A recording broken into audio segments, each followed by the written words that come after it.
Então, tem um processo, primeiro, nosso, mental, que dependendo o que a gente faz a maior parte do tempo do consultório, nós não estamos necessariamente focados em ver as lesões e identificar essas situações, ou às vezes,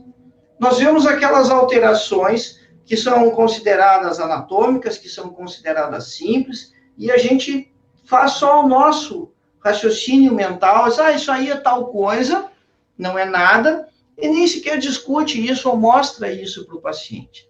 Então, o primeiro passo nessa jogada é a gente ter a percepção de que, embora a gente tenha percebido ou visto a alteração, é a hora da gente jogar isso para o paciente no sentido de mostrar que a gente está preocupado com a saúde dele, que a gente está vendo outras coisas dentro da boca, que não somente aquele trabalho que ele nos procurou para ser executado, e dessa maneira a gente começa, então, a gradativamente realmente inserir a estômago dentro da nossa clínica, independente de qual seja o nosso núcleo de atividade principal. Então, tem esse momento de identificar situações, ou a gente identificou, mas jamais deixar de mostrar para o paciente as situações que a gente identificou e discutir isso com ele, discutir o processo, a patogenia, isso é muito importante.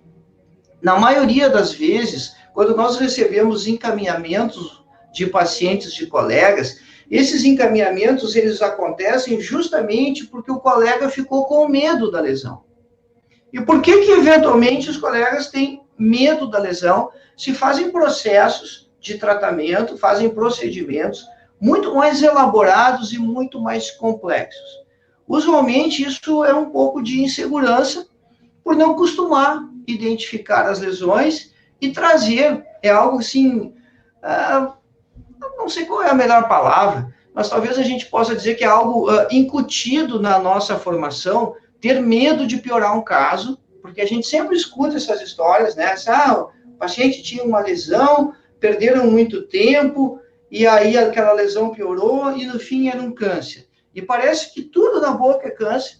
e essa é uma das justificativas de nós fazermos essa conversa para discutir o que é mais comum, o que é mais frequente, porque se você pegar estatisticamente, o câncer talvez seja das lesões que tem a menor prevalência comparado às outras lesões dentro da boca. Mas a gente sempre tem medo que seja câncer. Claro, o desfecho pode ser trágico, o desfecho pode ser muito ruim, o desfecho pode ser até a morte, e daí que vem esse medo e essa insegurança, e é isso que acaba afastando muitos colegas de fazer estomatologia no dia a dia da sua clínica, porque fica com esse receio. Então, duas dicas importantes. A primeira é a gente ter uma rotina, uma frequência de estudo das lesões bucais, que ela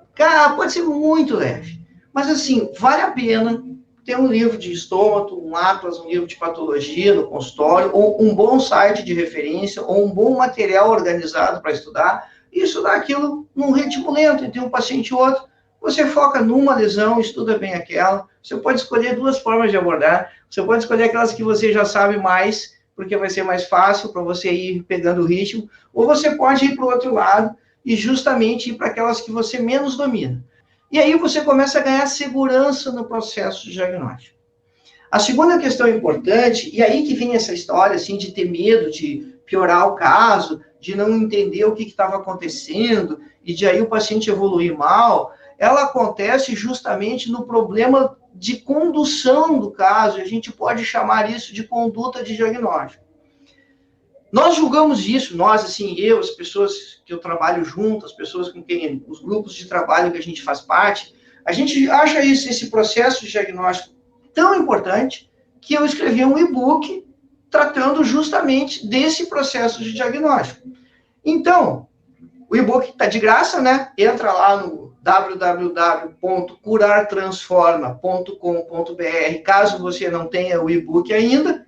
coloca o seu e-mail lá, a gente manda para você o e-book em PDF, onde a gente discute o processo de diagnóstico para te dar segurança para você fazer isso.